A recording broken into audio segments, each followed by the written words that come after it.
I've said elsewhere in recordings that we are given self-interest, that we make a priority of self, because that is appropriate to survival in a good and evil type environment where we have limited resources. This isn't something to be ashamed of. We're endowed in this way. God has it for a very good reason. So I don't give away all that I have and go down to the desperate poverty, perhaps, of those around me. Or some of those that are around me anyway. As where the others do not follow my example. I'm given a different rule. Love your neighbour as yourself. That is handleable. And very much appealing to us, for he has rescued us.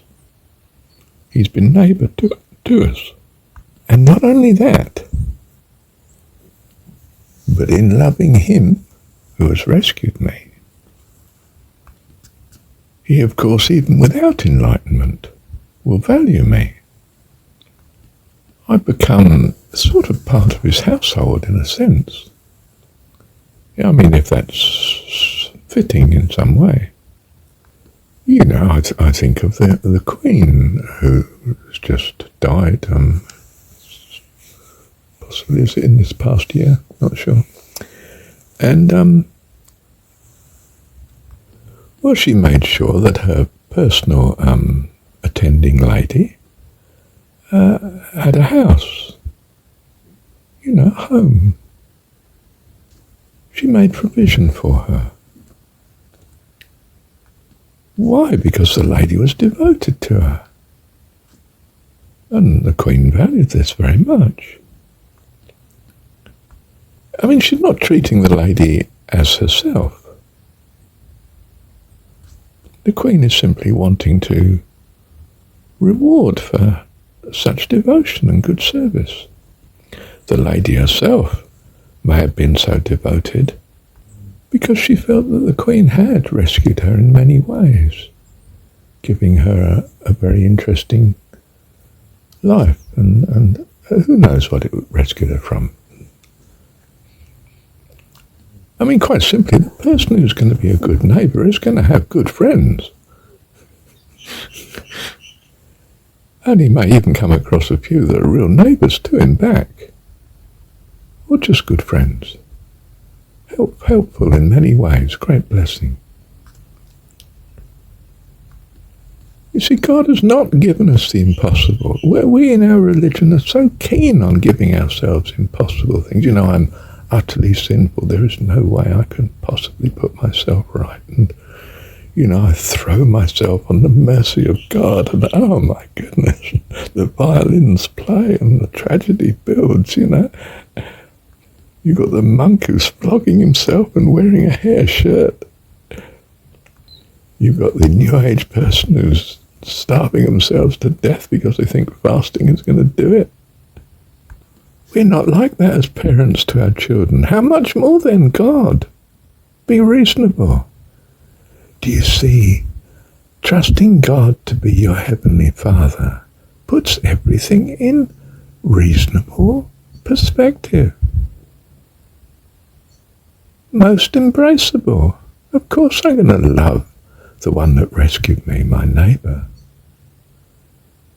as myself. Oh, yes. Not a hard thing to do. Is there a commandment that I devote myself to God? No.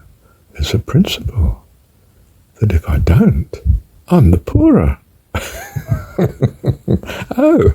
Oh, well, in that case, I might just take it up. Do I have to be crucified to enter the kingdom of heaven? Oh, no, I'm not keen on that. But am I simply being asked to see God as my Heavenly Father? Oh, of course I can do that. Well, if only you realised how that transforms everything you do. This is the way. Walk ye in it. Bless you. And you are blessed. We don't make it hard for our kids. We're just bewildered when they make it hard for themselves. Take care, love. I don't want you to hurt yourself. Don't walk along the top of walls.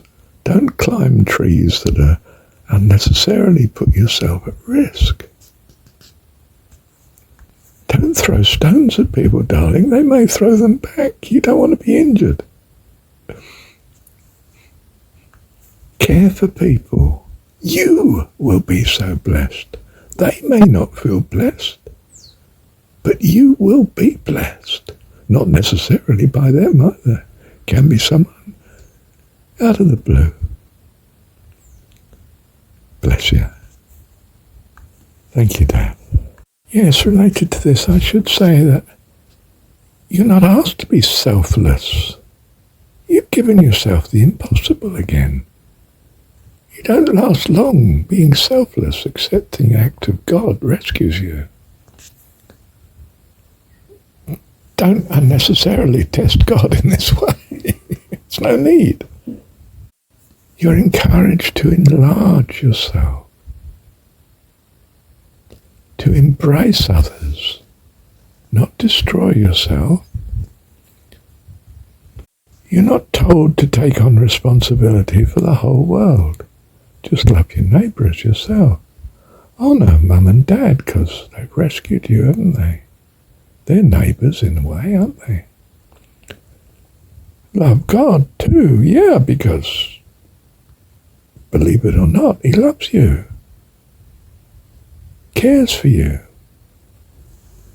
But for Him, you in all probability would not exist, nor the universe around you. Be madness not to love Him in return, wouldn't it? Is that so hard? Surely not. Who is God anyway? From your perspective, the only God you could really love is the one that personifies what you truly value. Well, by definition, that's what you value. How could you not love what you value? It's like saying, I don't value what I value. I mean, huh? Say that again? You don't value, you don't love what you value. Of course you do. Don't be ridiculous.